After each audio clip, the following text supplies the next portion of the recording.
Matapos maispatan sa Luzon at Visayas, may namataan ding mga barko ng China sa Mindanao. Kabilang dyan ang higanting Chinese Navy warship na may kasamang isa pang warship at oil tanker na namataan sa Sulu Sea, malapit sa Basilan. Ayon sa Philippine Navy, binuntutan ng BRP Jose Rizal frigate mula Bajo de Masinloc ang isang Junkai-class 2 missile frigate hanggang Mindoro. Doon ay may isa pang Chinese warship at oil tanker ang sumalubong. Mula Mindoro, naglayag ang 3 barko patungong Basilan. Habang palapit sa Mindanao, sinulubong sila ng eroplano at mga barko ng Pilipinas. Wala pa pahayag ang Chinese Embassy sa Maynila kaugnay nito. Ayon sa isang security analyst, lampas na sa 10-dash line ang ikinikilos ng mga barko ng China. They're moving into our archipelagic waters.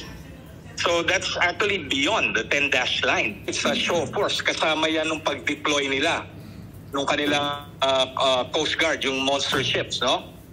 Lalo na talagang mainit na ulo nila sa atin, yung pag-deployment ng Typhoon. These 3 warships passed through our archipelagic waters. They were challenged all the way. They replied but not in accordance to standard procedures.